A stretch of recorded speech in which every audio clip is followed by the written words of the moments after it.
नमस्कार दोस्तों, आप सभी का मेरे YouTube चैनल पर स्वागत है, अभिनंदन है। अगर आप मेरे YouTube चैनल पर पहली बार आए हैं तो चैनल को सब्सक्राइब और ये जो पास वाली घंटी दिखाई दे रही है इसे ज़रूर दबाना। ये ज़रूरी है क्योंकि इससे आने वाले वीडियो की नोटिफिकेशन आप सभी को सबसे पहले मिलती है, इसलिए ये ज़रूरी है।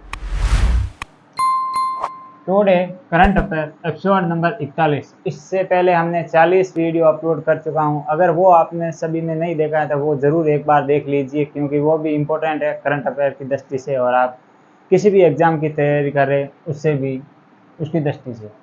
आज हम इस वीडियो में विश्व, भारत और राजस्थान करंट अफेयर संबंधित बात करने वाले हैं। इसके अलावा हम इसके अन्य फैक्ट भी जानने वाले हैं जो कि आप सभी एग्ज़ाम के लिए इम्पोर्टेंट है। और ये वीडियो अच्छा लग रहा है तो ज़्यादा से ज़्यादा दोस्तों को शेयर करें और नए फ्रेंडों को जोड़े ताकि वो भी इस वीडियो का लाभ उठा सके। आज का पहला प्रश्न है, हाल ही में जारी हेनले पासवर्ड इंडेक्स 2023 के अनुसार भारत की रैंक किस स्थान पर है? मतलब भारत किस स्थान पर है इस पासवर्ड में? ऑप्शन ए है 182वां, ऑप्शन बी है 180, ऑप्शन सी है 184 और ऑप्शन डी है 179।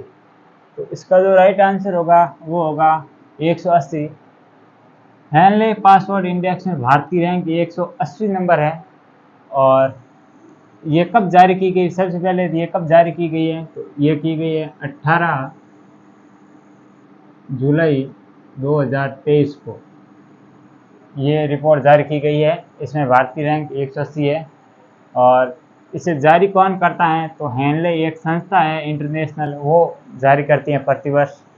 और ये वर्ष में कितनी बार जारी होती है? तो ये एक साल में 4 बार इसे अलग अलग मंथ के हिसाब से 3-3 मंथ के गैप से इसे जारी किया जाता है। और प्रथम स्थान पर इसमें कौन है? इस रैंक में प्रथम स्थान पर कौन है? तो प्रथम स्थान पर है, इधर लिख लेते हैं, सिंगापुर, जो कि प्रथम स्थान पर है। और अंतिम स्थान पर कौन है? अंतिम स्थान पर है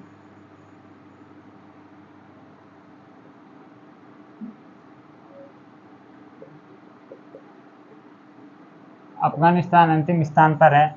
और सिंगापुर का वीज़ा कितने देशों में वैलिड है या कितने देशों में मान्य है? तो ये 192 देश में जा सकते हैं।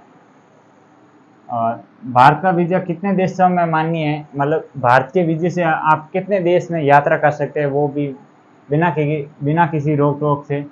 तो ये हैं 47 देश हैं जिसमें आप भारत के वीज़े से आप यात्रा कर सकते हैं। और पाकिस्तान का इसमें कौन सा रैंक है या कौन सा स्थान आया है? तो इस पाक का स्थान आया 100वें नंबर पर, ये पाकिस्तान का स्थान है। और इसके अलावा ग्लोबल जेंडर इंडेक्स ये किसके द्वारा जारी की जाती है? तो ये जारी की जाती है, ऊपर लिख लेते हैं यहाँ पर, WEF, वर्ल्ड इकोनॉमिक फोरम, विश्व आर्थिक संगठन द्वारा ग्लोबल जेंडर इंडेक्स जारी की जाती है प्रतिवर्ष। और सिम्बेक्स अभ्यास किन दो देशों के मध्य है? तो सिम्बेक्स ये भारत और सिंगापुर के मध्य आयोजित किया जाता है, सिम्बेक्स। इसके अलावा ग्लोबल फायर पावर इंडेक्स में भारत की रैंक कौन सी है और प्रथम पर कौन है? तो ग्लोबल फायर पावर इंडेक्स में भारत की रैंक है 4th नंबर पर है। और इससे पहले नंबर कौन है? तो प्रथम स्थान पर है USA। और सेकंड स्थान पर कौन है? तो ये है चीन। थर्ड स्थान पर कौन है? तो ये है रूस। और फोर्थ स्थान पर तो हो गया भारत। याद रखना, ये बहुत इंपॉर्टेंट है। ग्लोबल फायर पावर इंडेक्स सैन्य शक्ति से संबंधित है ये। और मानव सूचकांक के कितने आधार है, कौन कौन से हैं? मानव सूचकांक के 3 आधार है, 1, 2 और 3। कौन कौन से हैं? तो एक है साक्षरता, एक है जीवन प्रत्याशा, और एक है प्रति व्यक्ति आय। प्रति व्यक्ति आय, ध्यान रखना ये भी बहुत इम्पोर्टेंट है।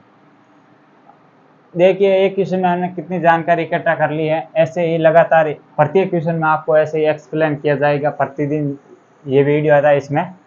आज का दूसरा प्रश्न है, हाल ही में दक्षिण चीन सागर में आए तालीम टाइफून जो कि चक्रवात का नाम है, का नामकरण किस देश ने रखा है या किस देश ने रखा था? ऑप्शन ए है मलेशिया, ऑप्शन बी है चीन, ऑप्शन सी है वियतनाम और ऑप्शन डी है फिलीपींस। तो इसका जो राइट आंसर होगा वो होगा फिलीपींस। फिलीपींस देश ने आए इस तालीम टाइफून का नाम रखा है। और तालीम टाइफून ये कहाँ कौन से इलाके में, जैसे उष्णकटिबंधीय चक्रवात है ये, और प्रभावित देश कौन कौन से हैं इससे प्रभावित देश, तो इधर लिख लेते हैं ऊपर प्रभावित देश। इनकी पूरी डिटेल हम इधर लिख रहे हैं क्योंकि यहाँ पे थोड़ी जगह कम है, इसकी वजह से। प्रभावित देश कौन कौन से हैं, तो प्रभावित देश में एक है चीन प्लस वियतनाम, ये प्रभावित देश हुए हैं इनसे। और ये तो मैंने आपको बता दिया कि इनका नामकरण किसने रखा है, तो इनका इस चक्रवात का नाम रखा है फिलीपींस द्वारा। फिलीपींस द्वारा नाम रखा गया। और इसके अलावा फिलीपींस की राजधानी क्या है, तो फिलीपींस की राजधानी है मनीला। और मनीला में किन किन का हेडक्वार्टर स्थित है, तो मनीला में एक है एडीबी, इसकी फुल फॉर्म होती है एशिया डेवलपमेंट बैंक। और एक है अंतर्राष्ट्रीय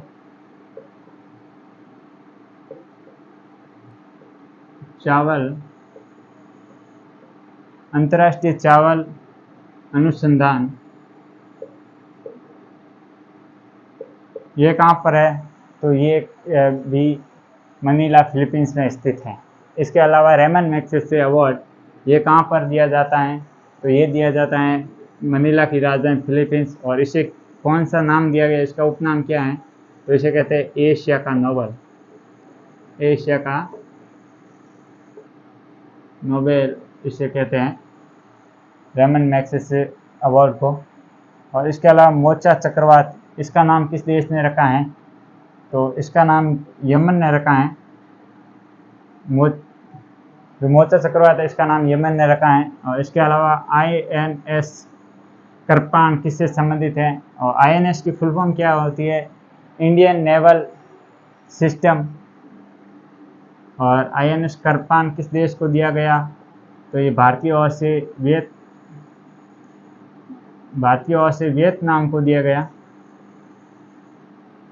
वियतनाम को ये दिया गया है। इसके अलावा बिपरजॉय किसने नाम रखा है, तो बिपरजॉय ये बहुत ही चर्चा में रहने वाला है। बिपरजॉय जो हाल ही में रहा था,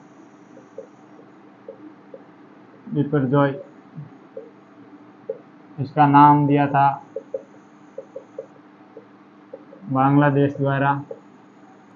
आप सभी को ये बताना है कि ये जो भी चक्रवात का नाम दिया जाता है, कौन सी संस्था है जो इसे स्वीकार करती है या उसे मान्यता देती है, फिर इसे आगे नाम दिया जाता है। जैसे तो ये विश्व मौसम संगठन है, उनके द्वारा ये मान्यता दी जाती है। और मान्यता देने की ये परंपरा 2008 में शुरू हुई थी। और इसके अलावा ऑस्ट्रेलिया में चक्रवात को क्या नाम क्या है, ऑस्ट्रेलिया में चक्रवात को कहते क्या हैं, तो ऑस्ट्रेलिया में चक्रवात को कौन से नाम से जाना जाता है, इसे कहते हैं विली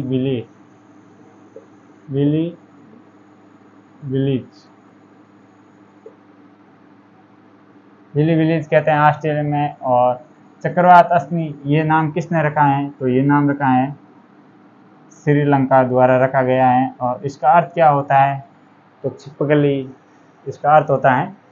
तो ये देखिए इसमें भी हमने इतनी डिटेल निकाली है। एक क्वेश्चन में इतनी डिटेल निकालते हैं तो मैं डेली के आपको 8% कराता हूँ, और साथ में अगर 10 क्वेश्चन और जोड़े तो डेली के 80 क्वेश्चन हो जाते हैं। और ऐसे ही देखेंगे तो एक मंथ में भी काफ़ी क्वेश्चन होंगे, तो बहुत इंपॉर्टेंट है ये वीडियो, लगातार आप देखते रहिए। आज का तीसरा प्रश्न है, हाल ही में अंतर्राष्ट्रीय चंद्रमा दिवस 2023 कब मनाया जाता है? ऑप्शन ए है 17 जुलाई, ऑप्शन बी है 18 जुलाई, ऑप्शन सी है 19 जुलाई और ऑप्शन डी है 20 जुलाई। तो इसका जो राइट आंसर होगा वो होगा 20 जुलाई। प्रतिवर्ष 20 जुलाई को चंद्रमा दिवस मनाया जाता है। कौन सा अंतर्राष्ट्रीय चंद्रमा दिवस मनाया जाता है? पहली बार ये कब मनाया गया? तो ये पहली बार मनाया गया 20 जुलाई 1969 में। क्यों मनाया गया? क्योंकि ये उसी दिन पहली बार चंद्रमा पर मनुष्य ने अपना कदम रखा था। और कदम रखने वाला व्यक्ति कौन था? तो कदम रखने वाले व्यक्ति का नाम था, पहला कदम रखा था नील आर्मस्ट्रॉन्ग। और इस मिशन का क्या नाम था जो पहली बार मानव को चंद्रमा पर लेकर गया? तो इस मिशन का नाम था अपोलो 11। और आर्टेमिस मिशन किसका है? तो आर्टेमिस मिशन है NASA, नासा का आर्टेमिस मिशन है। और चंद्रयान 3 जो हाल ही में लॉन्च किया गया, कब किया गया लॉन्च? इधर देख लेते हैं, यहाँ पे लिख लेते हैं चंद्रयान 3, जो इम्पोर्टेंट है इसलिए। चंद्रयान मिशन कौन सा था? फर्स्ट, सेकंड था। इससे पहले 2 लॉन्च हो चुके हैं। तो ये दिना कौन सी थी? इसे किस दिना को लॉन्च किया गया? तो 14 जुलाई 2023 को। और टाइमिंग क्या था? 2:35। और इसके अलावा कौन सा रॉकेट था? रॉकेट था LVM-3, आगे डैश लगा के M4, ये रॉकेट था। और इसके अलावा कहाँ से लॉन्च किया गया? स्थान है श्रीहरिकोटा, आंध्र प्रदेश। सतीश धवन अंतरिक्ष केंद्र है, जो कि कहाँ पर है? श्रीहरिकोटा, आंध्र प्रदेश में है। वहाँ से इसे लॉन्च किया गया। और इससे पहले चंद्रयान, ये तो हो गया फर्स्ट कब लॉन्च किया गया? तो चंद्रयान फर्स्ट 2008 में लॉन्च किया गया। और चंद्रयान सेकंड कब लॉन्च किया गया? तो ये किया गया 22 जुलाई। चंद्रयान सेकंड, ये फर्स्ट हो गया सेकंड, 22 जुलाई 2019 को इसे 22 जुलाई, आई थिंक यहाँ पर कितने हैं वो अभी कंफर्म नहीं है, देख लेना एक बार इसे आप। 2019 है शायद तक, मुझे याद है। चंद्रयान फर्स्ट हो गया। राशिद किस देश का मिशन है? राशिद, ये बहुत इंपॉर्टेंट है। राशिद मिशन ये किस देश के द्वारा है? राशिद मिशन किस देश का है? तो ये UAE, यूनाइटेड अरब अमीरात। ये देख लीजिए, एक क्वेश्चन में हमने इतनी और जानकारी निकाल ली है। और ये खास तौर पर चंद्रयान 3 याद रखना, इससे रिलेटेड जो जानकारी है वो याद रखना। आज का चौथा प्रश्न है, हाल ही में विंबलडन चैंपियनशिप 2023 जो कि किस खेल से संबंधित है? तो टेनिस। 2023 का पुरुष एकल का खिताब किसने जीता है? इतिहास हो, इसमें एक नया रिकॉर्ड बन चुका है। अभी देखिए कौन सा रिकॉर्ड बना है। नील इशुपस्की, ऑप्शन ए। ऑप्शन बी है नोवाक जोकोविच, और ऑप्शन सी है कार्लोस अल्कराज, और ऑप्शन डी है वेस्ले कुलहॉफ। तो इसका जो राइट आंसर होगा वो होगा कार्लोस अल्कराज ने हाल ही में विंबलडन विंबलडन चैंपियनशिप 2023 जो कि टेनिस खेल से संबंधित है वो जीता है, और महान टेनिस के खिलाड़ी नोवाक जोकोविच को हराकर ये खिताब अपने नाम किया है पहली बार। और उप विजेता कौन है? तो उप विजेता है नोवाक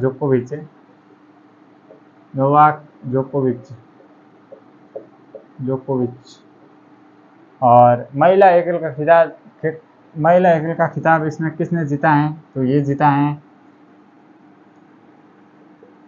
मार्फेल वोनांद्रोसोवा, जो कि किस राज्य या किस देश की है? तो चेक गणराज्य की ये महिला एकल में खिताब जीता है। दोनों याद रखना, खास तौर पर ये जो विजेता है ये तो बहुत इंपॉर्टेंट है, और इसके महिला का भी याद रखना। और महिला में उप विजेता कौन रही है? तो महिला में उप विजेता है आम जुबैर, जो कि ट्यूनीशिया की है, ट्यूनीशिया देश की है। और अब और जान लेते हैं प्रमुख कौन से ग्रैंड स्लैम है और उसके विजेता कौन है। जैसे ये ग्रैंड स्लैम टूर्नामेंट होते हैं, ये 4 होते हैं एक साल में, और इसका कौन क्रम से होते हैं, ये कौन से कब होते हैं? जैसे AFWA, तो इसमें सबसे पहले ऑस्ट्रेलिया ओपन होता है, इसके बाद फ्रेंच ओपन होता है, उसके बाद विंबलडन ओपन होता है, और सबसे लास्ट में होता है अमेरिका ओपन, या ये सब चैंपियनशिप होती है। इससे सबसे पहले ऑस्ट्रेलिया ओपन, मैं इधर ये लिखता हूँ, इसका मतलब समझ लेना ऑस्ट्रेलिया ओपन। तो ऑस्ट्रेलिया ओपन पुरुष एकल का खिताब किसने जीता? तो ये पुरुष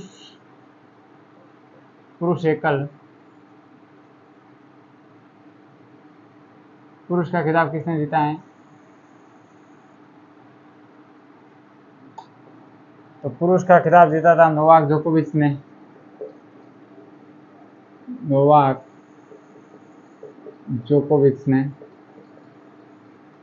और यही ऑस्ट्रेलिया ओपन महिला का किसने जीता था? फीमेल में। तो फीमेल में किसने जीता था? तो ये जीता था आर्यना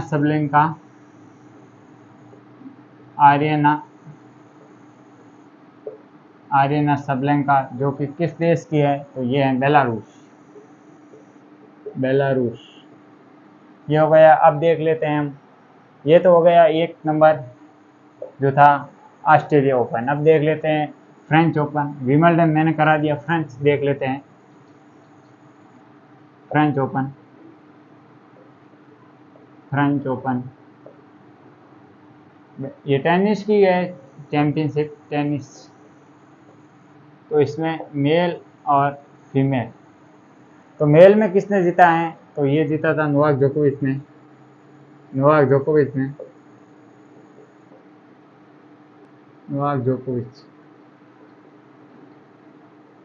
और फीमेल में किसने जीता? तो फीमेल ने जीता इगा स्विएटेक। आप सभी को ये बताना है कि इगा स्विएटेक किस देश की रहने वाली है।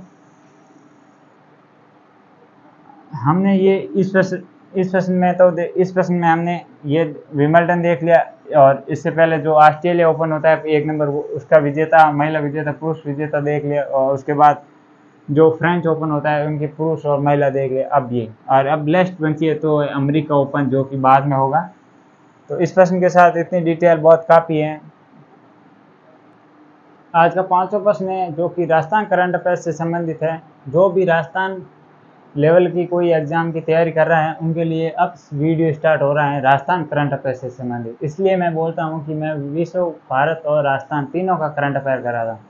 पहले जो 4 क्वेश्चन होते हैं वो होते हैं इंडिया और विश्व के, और जो लास्ट में जो 4 प्रश्न होते हैं वो हैं राजस्थान करंट अफेयर से संबंधित। इसलिए वीडियो इंपॉर्टेंट हो जाता है कि 3 इसी में ही कवर करा देता हूँ मैं। राज्य में सघन मिशन इंद्रधनुष अभियान जो कौन सा है 5.0 कब से संचालित होगा? ऑप्शन ए है 15 अगस्त 2023, ऑप्शन बी है 14 अगस्त 2023, ऑप्शन सी है 7 अगस्त 2023, और ऑप्शन डी है 5 अगस्त 2023। तो ये जो अभियान है इसका नाम क्या है, सघन मिशन इंद्रधनुष, न कि इसका नाम मिशन इंद्रधनुष नहीं है, इनका नाम है सघन मिशन इंद्रधनुष अभियान 2000। ये जो प्रारंभ होगा या संचालित होगा वो होगा 7 अगस्त 2023 से संचालित होगा। और इसके अलावा भारत में सार्वभौमिक टीकाकरण कार्यक्रम कब शुरू किया गया, तो ये कार्यक्रम शुरू किया गया था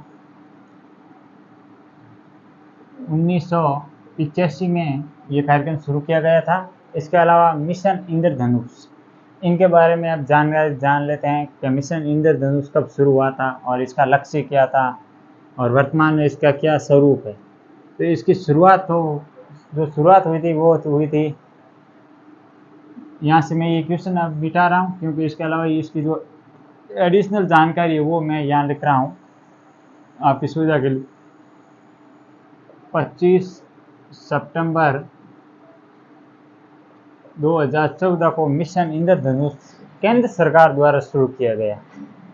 और शुरुआती रोग और दवाइयाँ कितनी थी इसमें, तो शुरुआती में जो रोगों की संख्या और उनके लिए दवाइयाँ दोनों बराबर थी 7।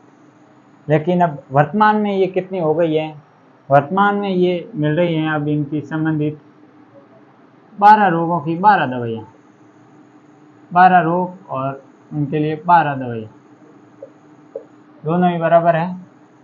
और इसके अलावा किसके द्वारा ये शुरू किया गया था, मैंने अभी बताया है कि ये केंद्र सरकार द्वारा संचालित किया जाता है, सेंट्रल गवर्नमेंट, केंद्र सरकार। और सघन मिशन इंद्रधनुष अभियान, यह देख लेते हैं इसकी शुरुआत कब हुई है और ये कौन जारी करता है, मतलब या कौन। तो सघन मिशन इंद्रधनुष तो ये केंद्र सरकार द्वारा संचालित हैं, ये भी केंद्र सरकार। और इसमें आयु क्या है कि इसमें जो है ना 0 से 5 वर्ष के बच्चे हैं उनका और साथ में गर्भवती महिलाओं का टीकाकरण किया जाएगा। गर्भवती महिलाओं का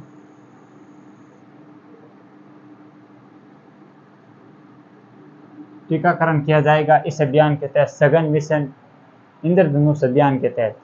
तो ये क्वेश्चन इंपॉर्टेंट है, ध्यान रखना। राजस्थान के जो भी अब कांस्टेबल का एग्ज़ाम आ रहा है, साथ में RS प्री का एग्ज़ाम आएगा, जूनियर अकाउंटेंट के, तो इनके लिए ये राजस्थान करंट अफेयर भी साथ में चल रहा है, तो ध्यान रखना। आज का 6वां प्रश्न है, हाल ही में कजाकिस्तान में हुई दुनिया की सबसे कठिन प्रतियोगिता में से एक, जिसका नाम है आयरन मैन प्रतियोगिता का खिताब किसने जीता है। ऑप्शन ए है राजपाल गिला, ऑप्शन बी है मर्गेश गुप्ता, और ऑप्शन सी है नरेंद्र सिंह, और ऑप्शन डी है शिवांगी शारदा। इसका जो राइट आंसर होगा वो होगा राजपाल गिला। राजपाल गिला ने हाल ही में कजाकिस्तान में आयोजित दुनिया की सबसे कठिन प्रतियोगिता, जिसका नाम है आयरन मैन प्रतियोगिता, इसका खिताब अपने नाम किया है। और तो प्रतियोगिता का हिस्सा, इस प्रतियोगिता में कौन कौन से चरण हैं जिससे गुजर कर जो अंतिम स्टेज या अंतिम चरण पार कर लेता है वही आखिर विजेता होता है। और ये इतनी आसान नहीं है, नाम से ही इसका नाम आपको देख लो आयरन मैन है कि लोहे की तरह जो व्यक्ति मजबूत होता है वही इस प्रतियोगिता में भाग ले सकता है। तो इसके 3 चरण हैं, वो मैं इधर लिख देता हूँ, इधर वाले जो चरण है वो मैं इधर लिख रहा हूँ, ध्यान रखना। इसके 3 चरण कौन कौन से हैं प्रतियोगिता के हिस्से, प्रतियोगिता के हिस्से। तो नंबर 1, सबसे पहले ये जब प्रतियोगिता शुरू होती है तो उसमें क्या होती है, तो 3.8 किलोमीटर तैराकी कह सकते हैं। ये सबसे पहले शुरुआती पार्ट 1 है इसका। और अब दूसरा लिख लेते हैं, दूसरे में क्या होती है, तो दूसरे में होती है 138 किलोमीटर है, वो होती है साइकिलिंग। 138 किलोमीटर आपको साइकिलिंग करनी होगी सेकंड चरण में। और थर्ड चरण है थर्ड चरण में क्या होता है, तो थर्ड चरण में होती है 42.2 किलोमीटर रनिंग, जो कि एक मैराथन रनिंग होती है, वो होती है इसके लास्ट स्टेज। जो इस अंतिम स्टेज को पार करता है उसको विजेता घोषित किया जाता है। तो हाल ही में तो राजस्थान के राजपाल गिल्ला को इसका विजेता घोषित किया गया। और राजपाल गिल्ला का संबंध किस मतलब जिले से है, तो इनका संबंध जयपुर से है। और इसके अलावा एक अन्य नाम भी है शिवांगी शारदा। शिवांगी शारदा ये कहाँ की निवासी है, तो ये हैं जयपुर की निवासी। और शिवांगी शारदा ने कौन सी प्रतियोगिता हाल ही में आयोजित, जर्मनी में जो आयरनमैन प्रतियोगिता थी, जर्मनी में आयोजित आयरनमैन प्रतियोगिता, क्योंकि ये प्रत्येक देश में आयोजित की जाती है, फिक्स नहीं है कि एक ही देश में हो, तो उसमें ये विजेता रही थी। आयोजन स्थल जर्मनी में आयोजित, ये मैंने आपको बता दिया है। तो ध्यान रखना, इस प्रश्न में ये एडवांस फैक्ट हैं, जैसे ये पूछ सकता है कि निम्नलिखित में से कौन सा हिस्सा आयरनमैन प्रतियोगिता का नहीं है या कौन सा है, तो ये 3 इंपॉर्टेंट ध्यान रखना। आज का 7वां प्रश्न है, प्रधानमंत्री श्रीमान नरेंद्र मोदी जी ने 27 जुलाई 2024 को सीकर में किस योजना की शुरुआत करेंगे। ऑप्शन ए है पीएम प्रणाम योजना, ऑप्शन बी है पीएम किसान सम्मान निधि योजना, ऑप्शन सी है पीएम किसान मानधन योजना, और ऑप्शन डी है प्रधानमंत्री फसल बीमा योजना। तो इसका जो राइट आंसर होगा वो होगा ऑप्शन नंबर ए पीएम प्रणाम योजना, जिसकी शुरुआत 27 जुलाई 2023 को श्रीमान नरेंद्र मोदी जी द्वारा की जाएगी। इसके अलावा आज हम इस प्रश्न में ये देख लेते हैं कि ये श्रीमान नरेंद्र मोदी जी की राजस्थान की यात्रा कौन कौन से स्थान पर कब हुई थी। जैसे दौसा में जब उनकी यात्रा हुई थी, तो उस यात्रा के दौरान दिल्ली मुंबई कॉरिडोर का उद्घाटन किया था। और इसके अलावा जो बीकानेर में यात्रा हुई थी, जो बीकानेर में यात्रा हुई थी, उस यात्रा के दौरान अमृतसर जामनगर जो नेशनल हाईवे है उनकी शुरुआत हुई थी। और इसके साथ ही ग्रीन कॉरिडोर की भी शुरुआत बीकानेर यात्रा के दौरान की थी। आसीन जो भीलवाड़ा में उनकी यात्रा हुई थी, तो उस यात्रा के दौरान देवनारायण जी की 1100 जयंती पर आसीन भीलवाड़ा आए थे। वो जो बांसवाड़ा में यात्रा हुई थी, बांसवाड़ा के मानगढ़ में, उस कार्यक्रम के तहत हुई थी। उस कार्यक्रम का नाम था धूली वंदना योजना, धूली वंदना कार्यक्रम, जो कि बांसवाड़ा में हुआ था। उसके अलावा जो माउंट आबू में योजना शुरुआत की थी, कौन सी शुरुआत की थी, तो जल जीवन योजना या मिशन, जल जीवन मिशन योजना, जो कि माउंट आबू सिरोही से शुरू की गई थी। तो आपको इस प्रश्न के साथ साथ इन फैक्ट को भी याद रखना है, क्योंकि अब आगे आने वाले एग्जामों में ये फैक्ट भी आ सकते हैं, इसलिए ये भी इम्पोर्टेंट है, मोस्ट इम्पोर्टेंट। आज का 8वां प्रश्न है, राजस्थान संगठित अपराध नियंत्रण विधेयक 2023 पारित करने वाला देश का कौन सा राज्य बना है जो कि इस विधेयक को पारित किया है। ऑप्शन ए है पहला, ऑप्शन बी है दूसरा, ऑप्शन सी है तीसरा, और ऑप्शन डी है चौथा। तो इसका जो राइट आंसर होगा वो होगा चौथा। इससे पहले आप सभी को ये बताना है कौन कौन से वो 3 स्टेट हैं जिन्होंने ये अपराध नियंत्रण विधेयक जो पारित कर दिया है, और अब चौथा राजस्थान बना है इस पारित करने वाला देश में। तो ये वीडियो अच्छा लग रहा है तो ज़्यादा से ज़्यादा अपने दोस्तों को शेयर जरूर करें। आज के लिए इतना ही, धन्यवाद।